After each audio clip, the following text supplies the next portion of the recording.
अस्सलाम वालेकुम। आप देख रहे हैं मेरा यूट्यूब चैनल नेशन मास्टर।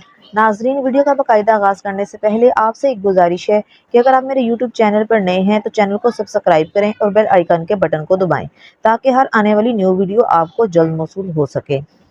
हमारी दुनिया की हिस्ट्री में बहुत से ऐसे लोग गुजरे हैं जिन्होंने दुनिया की तारीख बदलने की कोशिश की है। इसमें कुछ लोग कामयाब हुए हैं और कुछ लोग नाकाम। इनमें मामर कज़ाफ़ी भी एक ऐसा ही नाम है जिनको बहुत सारे लोग अपना हीरो मानते हैं और दूसरी जानिब कुछ ऐसे लोग भी हैं जो इन्हें अपना दुश्मन मानते हैं। नेल्सन मंडेला की सपोर्ट, मगर दूसरी तरफ mad dog of middle east by united state जैसे सब टाइटल सिर्फ एक शख्स को ही मिले थे और वो है मामर कज़ाफ़ी। मामर कज़ाफ़ी वो जिसने अरब बादशाहों के सामने खड़े होकर कहा कि अगर अब भी हमने अमेरिका को नहीं रोका तो अगली बारी हमारी होगी। इस पर सारे अरब बादशाह उस पर हंस रहे थे, लेकिन कज़ाफ़ी की ये बात बिल्कुल ठीक साबित हुई।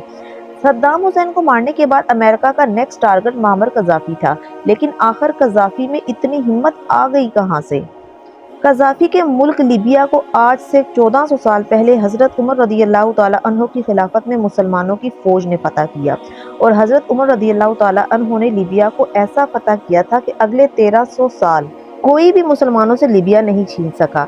लेकिन खिलाफत उस्मानिया के आखिरी सालों में इटली के मुसलमानों से लीबिया छीन लिया गया।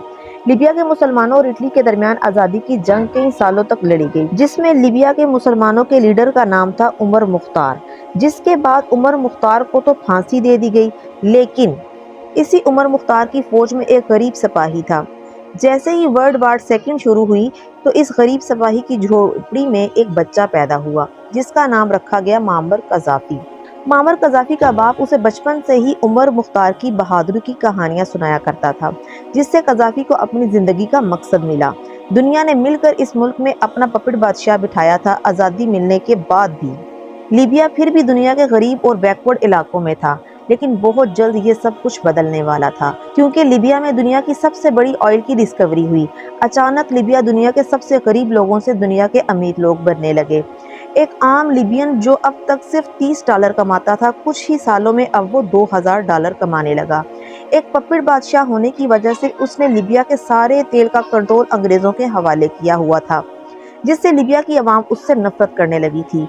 इसीलिए लीबिया की आवाम अपने बादशाह के खिलाफ बगावत करने लगी, जिनमें एक यंग अफीसर कज़ाफ़ी भी था। लेकिन इस छोटी मोटी बगावत से लीबिया के बादशाह को कोई फर्क नहीं पड़ा।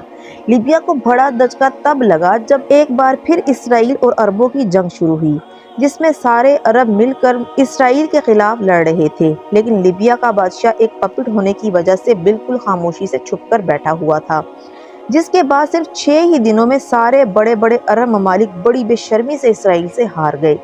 ये सब देखकर लीबिया की आवाम इस सब का इल्ज़ाम अपने बादशाह पर डालने लगी। बादशाह के खिलाफ आखिर बगावत इतनी बढ़ गई कि वो लीबिया छोड़कर फरार हो गया और यहाँ से एक खतरनाक रेस शुरू हुई कि कौन लीबिया का तख्त संभालेगा। ऑफकोर्स सारी दुनिया लीबिया के आर्मी चीफ को देख रही थी। आर्मी चीफ ने सिर्फ 2 घंटों के अंदर अंदर तमाम एयरपोर्ट्स, रेडियोज, इवन के हर चीज़ पर कब्जा कर लिया और अब सब इंतज़ार कर रहे थे कि कब आर्मी चीफ कौम से खिताब करेंगे। जब सब लोग आर्मी चीफ की तकरीर सुनने के लिए रेडियो की तरफ मुतवज्जा हुए तो वो ये सब सुनकर हैरान रह गए कि ये तो आर्मी चीफ ही नहीं है, बल्कि आर्मी चीफ को तो इस सबसे पहले ही गिरफ्तार कर लिया गया है। असल में ये सारी बगावत एक 27 साल के लड़के कैप्टन कज़ाफ़ी ने अपने कुछ फौजी दोस्तों की मदद से मिलकर की थी। इसके बाद कुछ ही दिनों में वही 27 साल का नौजवान एक आम से कैप्टन से आर्मी चीफ बन गया। कज़ाफ़ी ने अपनी पहली ही तकरीर में सारे मुल्क में मार्शल लॉ का ऐलान कर दिया। आते ही कज़ाफ़ी ने सबसे पहले पूरे लीबिया से तमाम अमेरिकी फौजियों को मुल्क से फौरी तौर पर निकलने का हुक्म जारी कर दिया। लीबिया के सारे ऑयल पर कब्जा करने वाले अंग्रेज़ों को मुल्क से बाहर निकलने का हुक्म जारी कर दिया। लीबिया की सारी ऑयल को पहली बार अपने कंट्रोल में ले लिया गया।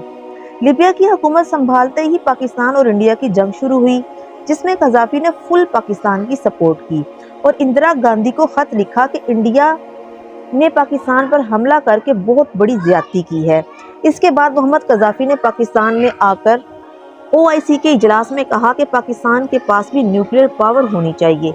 اس ملاقات کے بعد لیبیا اور پاکستان کے درمیان ایک خفیہ نیوکلیئر پلان شروع ہوا اور ذوالفقار علی بھٹو اور قذافی کے درمیان دوستی بھی ہوئی۔ قذافی کے جانے کے بعد لیبیا کے سائنسدانوں نے مل کر پاکستانی سائنسدانوں کے ساتھ نیوکلیئر پلان پر کام شروع کیا، لیکن بدقسمتی سے کچھ عرصہ کے بعد پاکستان میں بھی مارشل لا نافذ کر دیا گیا اور ذوالفقار علی بھٹو کو پھانسی دے دی گئی اور جنرل ضیاء الحق نے لیبیا کے ساتھ تمام تعلقات ختم کر دیے اور تمام ایٹمی معاہدے بھی ختم کر دیے، جس کے بعد قذافی نے لیبیا سے تمام پاکستانیوں کو زبردستی اپنے ملک سے نکال دیا۔ اسی دوران انڈیا نے لیبیا کی طرف ہاتھ بڑھایا اور پہلی بار اندرا گاندھی قذافی سے ملنے لیبیا گئیں۔ اس کے بعد ایک اور جنگ عربوں نے سرپرائز کے طور پر اسرائیل کے خلاف لڑی اور ایز یوزول ناکامی کا سامنا کیا، جس پر قذافی نے کہا کہ ہم اسرائیل کو تب تک نہیں مار سکتے جب تک امریکہ اس کا ساتھ نہیں چھوڑ دیتا۔ جنرل قذافی کو امریکہ کی کمزوری پتہ تھی، یعنی کہ آئل۔ قذافی نے سعودی عرب کے بادشاہ شاہ فیصل کو خط لکھا کہ امریکہ کو تیل کی سپلائی بند کر دی جائے، جس پر ایسا ہی ہوا۔ آئل کی پرائسز ایک دم آسمان کو چھونے لگیں۔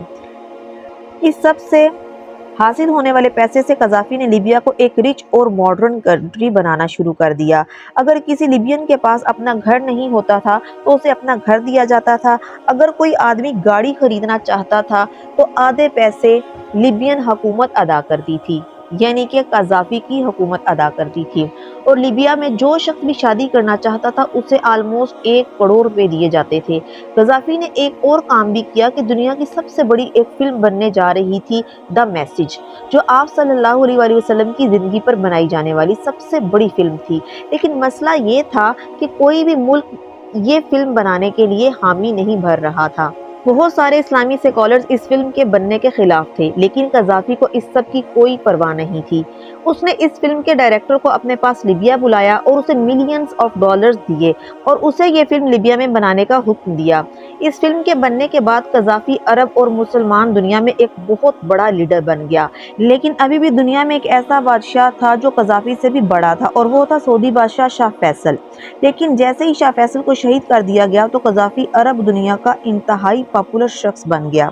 اس کے بعد قذافی کے مقابلے میں ایک عراق کا صدر صدام حسین آیا، جس نے امریکہ کے کہنے پر ایران پر حملہ کر دیا، جس کی سپورٹ تمام عرب ممالک نے کی۔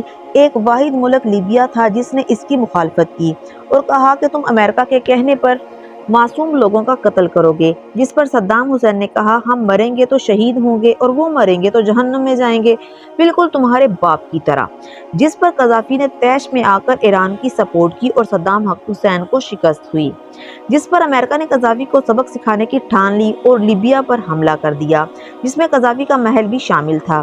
اس حملے میں قذافی تو بچ گیا، لیکن اس کی ایڈاپٹڈ چھوٹی سی بیٹی تھی جو کہ شہید ہو گئی۔ امریکہ نے فائٹر جیٹ کے ذریعے لیبیا پر مسلسل حملے کرنا شروع کر دیے، جس سے لیبیا کے ساتھ جو ممالک تعاون کر رہے تھے اور بزنس میں شراکت دار تھے وہ سب لیبیا سے دور ہوتے چلے گئے، جس سے لیبیا کی اکانومی بتدریج نیچے آنے لگی۔ اس مشکل حالات میں صرف نیلسن منڈیلا ہی وہ واحد شخص تھا جس کی قذافی کو سپورٹ حاصل تھی۔ اسی دوران اب قذافی خود کو برا محسوس کرنے لگا اور قذافی نے خفیہ طور پر اٹلی اور پاکستان سے ڈاکٹر بلوائے، جنہوں نے اس کے چہرے کی سرجری کی، جس سے اس کا چہرہ اور بھی بگڑ گیا۔ امریکہ نے قذافی پر بہت سی پابندیاں عائد کر دی، جس سے لیبیا کی معیشت تباہ ہو چکی تھی۔ عرب دنیا میں 3 ہی ایسے لیڈر گزرے ہیں جنہوں نے امریکہ کی آنکھوں میں آنکھیں ڈالی تھیں، وہ ہیں صدام حسین، معمر قذافی اور شاہ فیصل، جس کی سزا انہیں موت کی صورت میں ملی۔ امریکہ نے لیبیا میں بغاوت شروع کروا کر لیبیا کے باغیوں کے ہاتھوں ہی قذافی کو مروا دیا۔